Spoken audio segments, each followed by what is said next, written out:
ہمیں اقتدار تو ملتی رہتی ہے، ہم وزیر بھی بنتے ہیں، ایوانوں میں جاتے ہیں، مراد بھی حاصل کرتے ہیں، کہیں ان وزیر اور گزیروں میں اپنے کو بھی شامل کرتا ہوں۔ فدا شہید کے گھر میں اس کی بیٹی سے کبھی پوچھا کہ آپ کا کیا حال ہے؟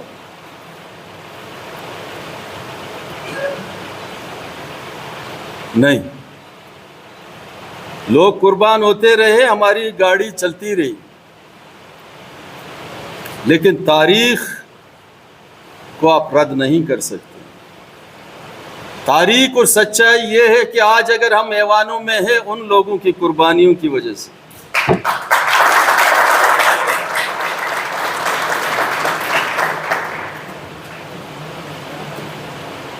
اگر کوئی قوم زندہ اپنے کو رکھنا چاہتا ہے تو اپنے ماضی کے شہیدوں کو اگر وہ بھول جاتا ہے وہ کبھی کامیاب نہیں ہوتا۔ میرے لیے میرے قوم کے ماضی کے شہیدوں کو اب بھی میں سلام کرتا ہوں۔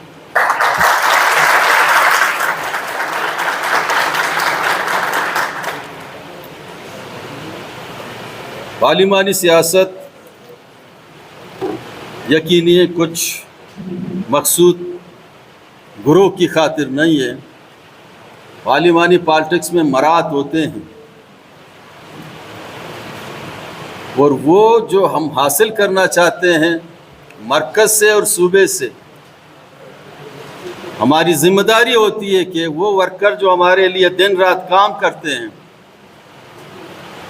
خون و پسینہ ایک کرتے ہیں، ان کو کم از کم ہم عزت اور وقار کے ساتھ ان کے جو جذبات، ان کے جو ڈیمانڈ ہیں، اگر 100% نہیں، کم از کم اس حد تک ہر یونٹ کے جو جہاں کہیں جس محلے اور گلی میں یہ یونٹ ہے وہاں پارٹی کی نشانی ضرور ہونی چاہیے۔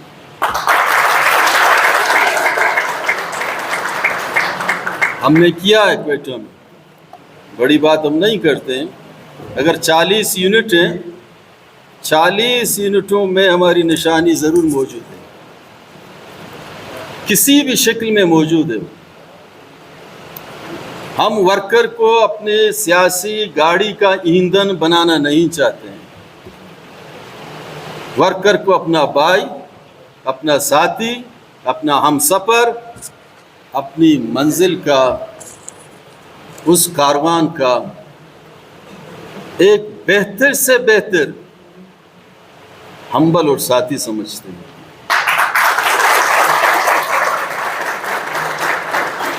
دکھ اور افسوس اس بات کی ہے کہ یہاں تو بہت سے چیزیں بالکل الٹ ہیں۔ ایسے جگہوں میں جہاں احساس محرومی ہو، بالادست قوم کی ظلم و زیادتی ہو، ایک مظلوم قوم کی اسٹرگل اور جادوجہد ہو، ایسے جگہوں میں دنیا کی تاریخ اور ہسٹری میں یہی ہے کہ یہاں لیڈر فقیر ہوتے ہیں اور قوم امیر ہوتی ہے۔ اس میں لیڈر فقیر کی زندگی گزارتے ہیں، تب قوم کو اکٹھے کرتے ہیں، اور قوم امیر ہوتی ہے، لوگوں کے کام ہوتے رہتے ہیں۔ لیکن یہاں لیڈر امیر ہوتے ہیں، قوم فقیر ہے، اور فقیر یہی کہا جاتا ہے کہ ہمارے لیے دعا کریں، ہماری آنے والے نسل کے لیے دعا کریں کہ ہم لیڈر بنتے رہیں، اسمبلیوں میں جاتے رہیں، اور آپ کی ذمہ داری یہی ہے کہ آپ نعرہ لگائیں اور دعا کریں۔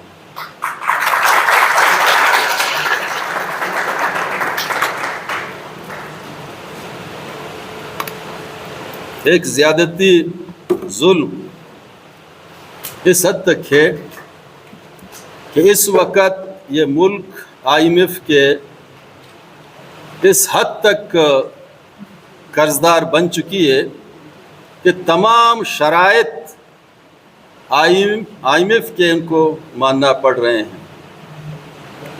تیل کی ریٹ یہ نہیں کہتے ہیں کہ 1 لیٹر 10 روپے پہ یا 50 روپے، 100 200، یہ بھی IMF والے کہتے ہیں کہ جناب 200 روپے آنے والے جولائی میں 300 روپے پر لیٹر تیل ہوگا، تب ہم آپ کو باقی لون اب قسط دیں گے۔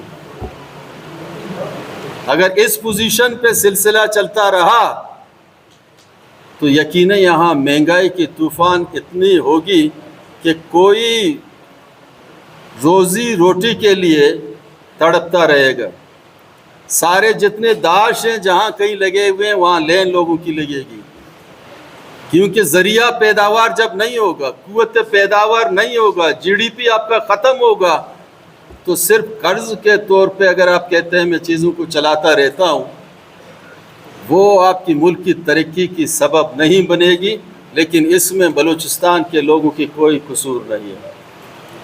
یہاں ملین سے ٹریلین ڈالر لون لیے گئے، بلوچستان پہ خرچ نہیں کیے گئے۔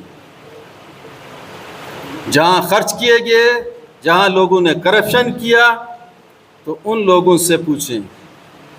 بلوچستان کے نہ زمینداروں کو اس پیسوں سے کچھ ملا، نہ بلوچستان کے کاروباری لوگوں کو ان میں سے کچھ ملا، نہ بلوچستان کے اسٹوڈنٹوں کو وہ سہولت دی گئی طالب علموں کے کہ ان لون سے باقی ولایت کے دنیا میں جا کے تعلیم حاصل کریں۔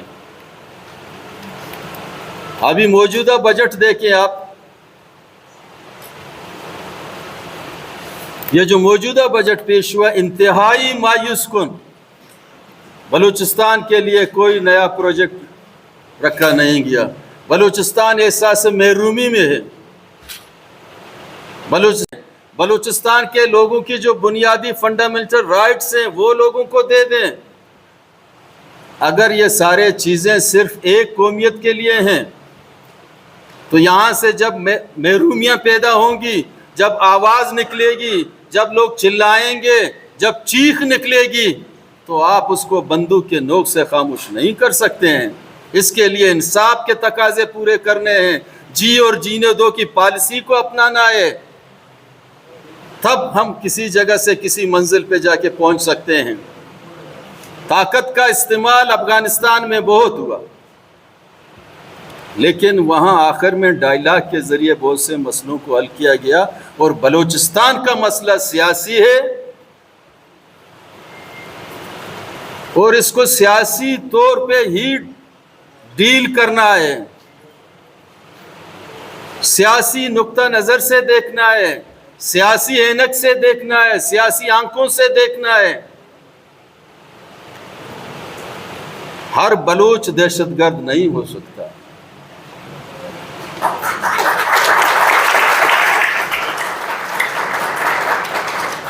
جب ہم پرم بقائے باہمی کی بات کرتے ہیں، جب ہم امن کی بات کرتے ہیں، جب ہم لوگوں کی بنیادی حقوق کی بات کرتے ہیں، تو سنجیدگی کے ساتھ مرکز کو سننا ہوگا۔ ایگریکلچر زون ہے بلوچستان، ہماری بارڈر جب بند ہوئی، ان پہ فینسی پہاڑ لگائے گئے، اس وقت بھی نقطہ نظر یہ تھا کہ نیم البدل اس کا کچھ ہونا چاہیے۔ روزگار کے مواقع ریاست بند نہیں کرتے، روزگار کے مواقع پیدا کیے جاتے ہیں۔ تو اس پہ کسی حد تک اتفاق ہوا، گیٹ لگائے گئے تربت میں، پنجگور میں، گوادر میں، لیکن یہ مسئلے کا آخری حل نہیں ہے۔ مسئلے کا حل یہ ہے کہ بنیادی طور پہ بلوچستان ایگریکلچر زون ہے، لوگوں کے پاس زمین ہے، ان کو آباد کرنے کے لیے ان کے پاس وسائل نہیں ہیں۔ مرکز کی ذمہ داری ہے کہ بڑے پیمانے پہ پیکج دے کے، تاکہ لوگ صحیح طریقے سے عزت کے ساتھ اپنی زندگی گزاریں۔ میں نے جب ایگریکلچر کے بحیثیت ایگریکلچر منسٹر میں نے حلف لیا، میں نے کسی لولائی میں کوئی پروگرام ہوا تھا، اس پروگرام میں میں نے مرکزی گورنمنٹ کو پیغام کیا تھا۔ آج بھی جو میں پریس کلب میں ہوں، صحافی حضرات یہاں موجود ہیں، آج ہی مرکزی حکومت جو وزیر اعظم شہباز شریف اپنے حواریوں کے ساتھ بیٹھے ہوئے ہیں، پاکستان کے تمام ڈیموکریٹ پارٹیاں ان کے ساتھ شامل ہیں. آج بھی ہم کہتے ہیں کہ بلوچستان کے زمینداروں کو 50 ارب کا ایک پیکج دیا جائے بلا سود تاکہ وہ اپنے پیروں پہ کھڑے ہوں. ایران میں بلا سود قرضے دے رہی ہیں زمینداروں کو، کھاد دے رہے ہیں، ٹریکٹر دے رہے ہیں ان کو. جب ان کی فصل آتی ہے ان کے فصل کو گورنمنٹ ہی خریدتا ہے منڈی تک. لیکن ہمارے ہاں اگر کسی کو زرعی بینک سے 10,000 روپے ملے، لیویز والے اس کے پیچھے پڑ گئے کہ وہ 10,000 دے دیں ہمیں. اس لیے ہم سمجھتے ہیں کہ فکری طور پہ جادوجہد کو شعوری طور پہ لے کے آگے بڑھنا ہے، جذبات کی حد تک نہیں. میں جذباتی تقریر کر کے معصوموں کے جذبات کو بہلا کے اونٹ حاصل کر کے پھر کہیں ان لوگوں کو سننے کے لیے جب میں تیار نہیں ہوں گا تو یقیناً یہ مایوس ہوں گے. یہ ایک بات اپنی ذہن میں آپ کلیئر کریں، BNP عوامی کبھی اپوزیشن میں، یہ پارلیمانی سیاست میں کبھی اپوزیشن میں نہیں بیٹھا، اور ہم بیٹھنا بھی نہیں چاہتے.